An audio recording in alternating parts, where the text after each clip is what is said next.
안녕하십니까. 김병호입니다. PM복 8판의 프로젝트 관리 표준서, 그중 프로젝트 관리 원칙. 오늘은 마지막 6번째 관리 원칙입니다. 프로세스 및 인도물의 품질을 내재화하는 것입니다. 품질은 검사를 통해서 마지막에 확보하는 것이 아니라 인도물을 개발하는 프로세스에 반영하는 것이 원칙입니다. 이번 영상에서 살펴볼 내용은 품질 내재화가 필요한 이유와 품질 특성, 품질 보증과 품질 통제의 차이, 품질 내재화 실천 시 유의사항, 품질 내재화와 성과 영역의 상호작용, 품질 내재화 적용 사례에 대해서 살펴보겠습니다.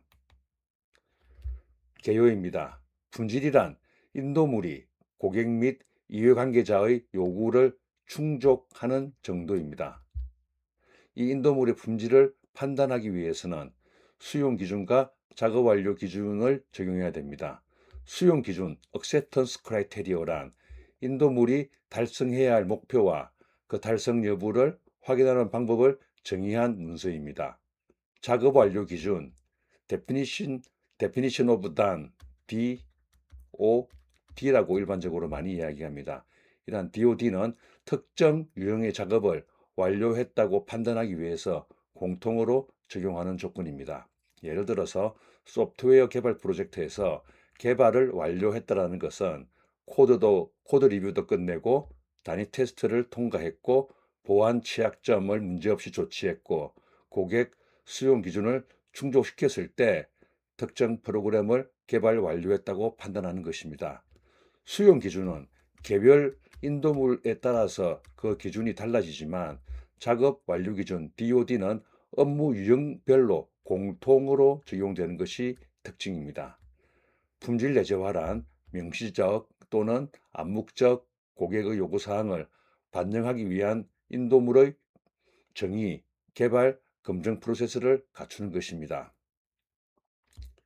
이를 요약하면은 quality is built in, not inspected in으로 요약할 수가 있습니다. 품질이란 사후에 검사를 통해서 만드는 것이 아니라 인도물을 만드는 과정에서 그 안에 포함되어 있다는 의미로 해석하시면 되겠습니다. 품질 특성에 대해서 말씀드리겠습니다. 인도물이 원래 의도한 대로 작동하는가를 살펴보는 품질 특성에는 성능, 신뢰성, 회복 탄력성이 있습니다. 성능이란 의도한 기능을 제공하는가, 신뢰성이란 의도한 기능을 오랫동안 지속적으로 제공하는가, 즉 내구성에 해당합니다. 회복 탄력성이란 장애 발생 시 신속하게 회복하는가를 의미합니다. 이해관계자나 사용자가 만족하는 정도를 측정하는 품질 특성에는 만족도는 기능이나 경험에 대한 만족도를 의미합니다. 균일성, 인도물이 일관된 수준을 유지하는가, 인도물이 편차가 적다라는 이야기죠. 그 사람에 따라서 시간에 따라서 상관없이 균일한 품질을 유지하는 것이 중요합니다. 효율성은 불필요한 낭비를 줄이면서 목표를 달성하는 정도를 의미합니다. 장기적 책임을 충족하는가 관점에서는 지속 가능성과 컴플라이언스가 있습니다. 지속 가능성은 장기적 관점에서 기업, 사회, 환경에 미치는 부정적인 영향이 없는지 확인하고 컴플라이언스는 법규, 규제, 산업 표준, 조직 내부 기준을 준수하는 것을 의미합니다. 품질 보정 QA와 품질 통제 QC의 차이에 대해서 설명드리겠습니다. 품질 통제는 인도물이 정해진 품질 기준을 충족하는지 검사하는 활동입니다. 즉, 프로덕트를 대상으로 수행하는 활동입니다. 품질 보정은 품질 확보를 위한 프로세스를 준수하는지 확인하고 개선하는 활동을 의미합니다. QC가 인도물의 품질을 확인한다면 QA는 품질을 확보하는 프로세스를 확인한다고 이해하시면 됩니다. 예를 들어서 프로그램 오류를 발견하는 것은 QC이고 테스트 절차를 준수하는지 확인하는 것은 QA입니다. 품질 내재화를 위해서는 이러한 QA 활동과 QC 활동을 균형 있게 수행해야 합니다. 품질 비용에 대해서 말씀드리겠습니다. 품질 비용은 품질의 오류가 발생하지 않도록 예방하기 위한 비용, 프리벤션 코스트라고 합니다. 예방 비용이 있습니다.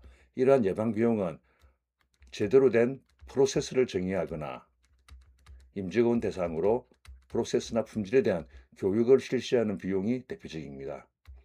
평가 비용은 앞서 설명드린 QA 활동이 대표적입니다.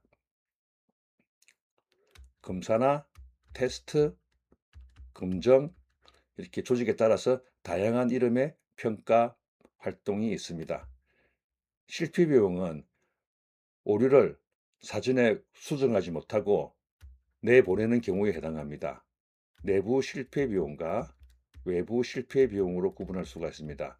내부 실패 비용은 고객에게 인도물을 제공하기 전 조직에서 오류를 고치는 데 투입되는 비용을 의미합니다.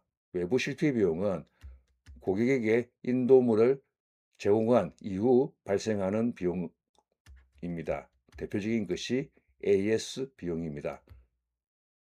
따라서 조직이나 프로젝트 팀은 이러한 품질 비용을 최소화하는 것이 중요한데, 이를 위해서는 적정한 예방과 평가 활동을 통해서 실패 비용을 최소화하는 것이 중요합니다. 품질 내재와 실천 시 유의할 사항에 대해서 설명드리겠습니다. 품질 활동에도 선택과 집중이 필요합니다. 예를 들어서 품질 이슈가 발생할 가능성과 영향력을 고려하여 품질 활동의 수준을 조정해야 됩니다. 쇼핑몰 구축 프로젝트에서 상품 조회 화면에 대한 품질 활동과 주문 결제, 환불, 개인정보 처리에 대한 품질 활동은 달리 해야 합니다. 당연히 이쪽 기능에 대한 품질 검증을 훨씬 더 집중 있게, 강도 있게 수행해야 할 것입니다. 수용 기준은 이해관계자와 함께 정의하고 그것을 측정 가능하도록 구체화해야 합니다. 품질 활동을 제대로 수행하기 위해서는 품질 활동을 위한 일정과 예산을 프로젝트 계획에 반영해야 합니다. 품질 내재화의 목적은 완벽한 품질이 아닙니다. 제한된 시간과 예산 내에서 중요한 기남을 최대한 가능한 한 예방하는 것이 목적입니다. 품질 활동에 대한 책임은 QA 조직에 맡기지 않아야 합니다. QA 조직이 아니라 프로젝트 팀이 품질에 대한 책임을 1차적으로 가져가야 합니다. 품질 내재화 원칙과 성과 영역의 상호작용에 대해서 말씀드리겠습니다. 거버넌스 측면에서는 품질 책임자와 승인 권한을 정의해야 하고, 범위 측면에서는 요구사항의 수용 기준을 정의해야 하고, 일정 측면에서는 프로젝트 초반부터 품질 활동을 수행하도록 일정에 반영해야 합니다. 이를 Shift Left, 왼쪽 시작서부터라는 이야기가 되겠습니다.